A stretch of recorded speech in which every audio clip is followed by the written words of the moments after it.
کہ وہ مختصر وقت میں والدین کی عظمت، خصوصی طور پر والد باپ کی عظمت میں کچھ فرمائے۔ محمد افضل مدنی صاحب۔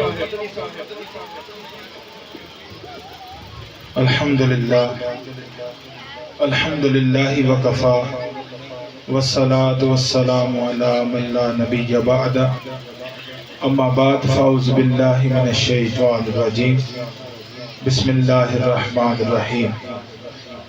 قال اللہ تبارک و تعالی فی کلام المجید والفرقان الحمید وبالوالدین احسانا، صدق اللہ مولانا العظیم۔ وقال النبی صلی اللہ تعالی علیہ وبارک وسلم ہما جنتک و نارک، صدق رسول اللہ صلی اللہ تعالی علیہ وسلم۔ اللہ رب العزت کی بارگاہ میں دعا ہے کہ جن کے اصحال ثواب کے لیے ہم حاضر ہوئے ہیں، اللہ رب العزت ان کو غریق رحمت فرمائے۔ میرے میٹھے محترم دوستو، جیسا کہ ہم سب یہاں پر اصحال ثواب کے سلسلے میں جمع ہوئے ہیں، تو کوشش فرمائیں کہ جتنی دیر بھی آپ یہاں پر تشریف فرما ہو تو آپ کا ہر لمحہ تسبیح کے اندر گزرے۔ اور نبی کریم علیہ السلام کا فرمان ہے، کلمتان ثقیلتان علی المیزان وخفیفتان علی اللسان، صدق رسول اللہ صلی اللہ علیہ وسلم۔ بخاری شریف کی حدیث ہے، حضور علیہ السلام نے فرمایا کچھ کلمات ایسے ہیں کہ جن کا وزن میزان پر تو بڑا باری ہے، لیکن زبان پر ان کا وزن بہت ہلکا ہے۔ صحابہ کرام علیہم رضوان نے عرض کی، یا رسول اللہ وہ کون سے کلمات ہیں؟ تو نبی کریم رؤوف الرحیم صلی اللہ تعالی علیہ وسلم نے ارشاد فرمایا، سبحان اللہ والحمدللہ۔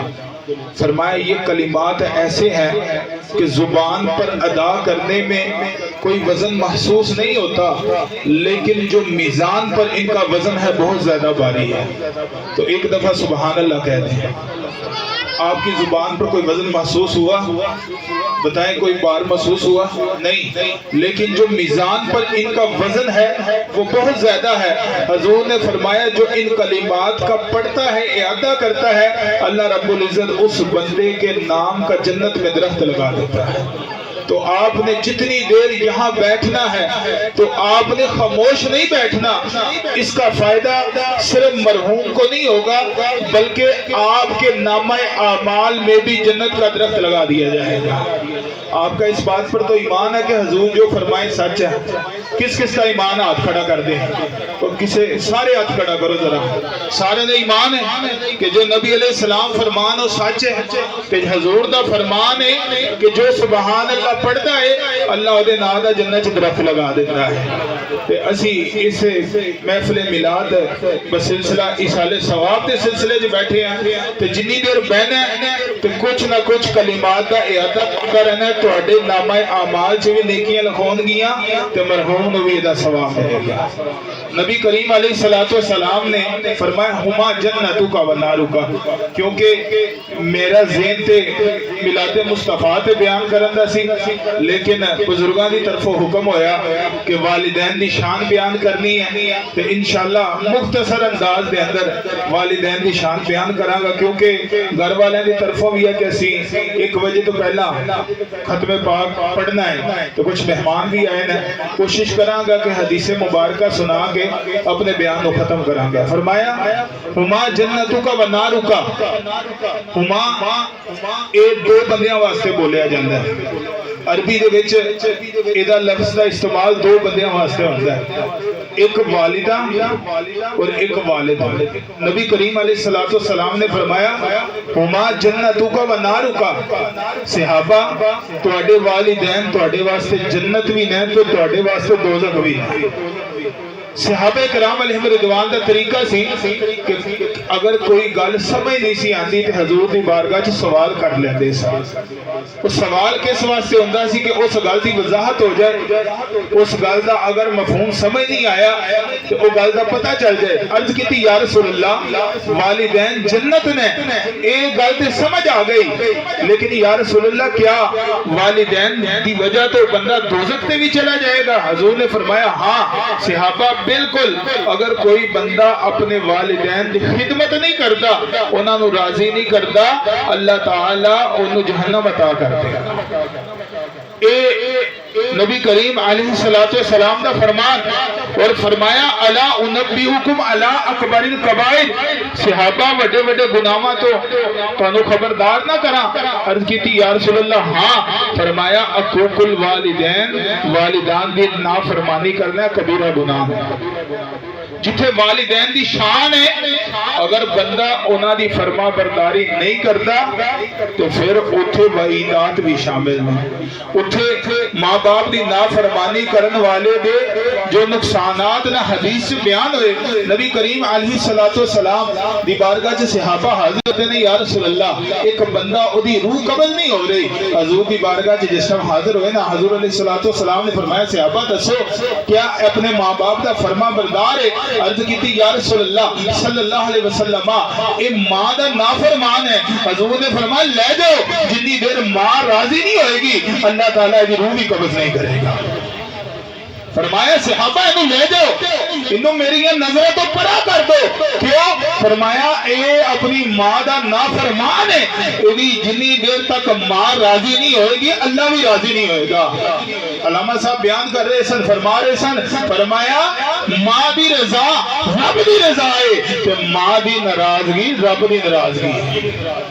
صحابہ کرام نے عرض کی تھی یا رسول اللہ بڑی تکلیف چھے, ایدے واسطے آسانی کرو. حضور نے فرمایا ماں نو بلاؤ, ایدی ماں نو بلواؤ. جدو ماں نو بلایا گیا نا, اسی طرح حضور دی بارگاہ دے اندر ایک صحابی رسول حاضر ہوئے, عرض کرتے ہیں یا رسول اللہ صلی اللہ علیہ وسلم دل دے اندر جہاد دی بڑی تمنا ہے. آج لوگ ماں باپ نو ناراض کر کے نیکیاں کرن دے پھردے ہیں.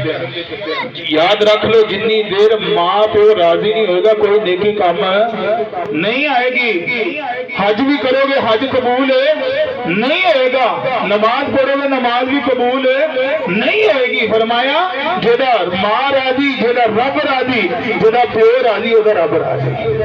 فرمایا ماں ناراض رب ناراض, پیو ناراض تے رب ناراض.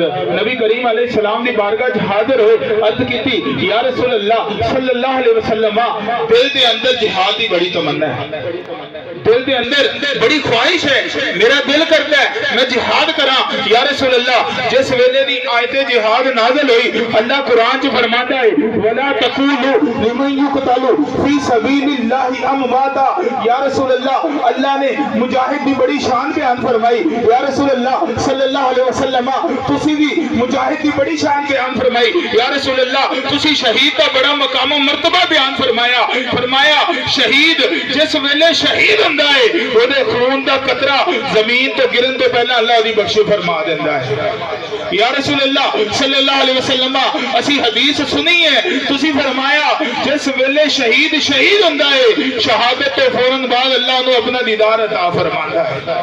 یا رسول اللہ صلی اللہ علیہ وسلم اسی تواڈے زبان مبارکہ تو سنیا ہے جس ویلے شہید ہوندا ہے اللہ تعالیٰ اودے تمام گناہ بخش دیندا ہے. یا رسول اللہ دل دے اندر بڑی تمنا, میرا دل کرتا ہے میں جہاد کرا, لیکن یا رسول اللہ صلی اللہ علیہ وسلم انہوں اجازت عطا فرماؤ. حضور نے فرمایا اجازت ہے, لیکن ایک گل دس, کیا ماں باپ زندہ ہے؟ کیا ماں پیو تیرا زندہ ہے؟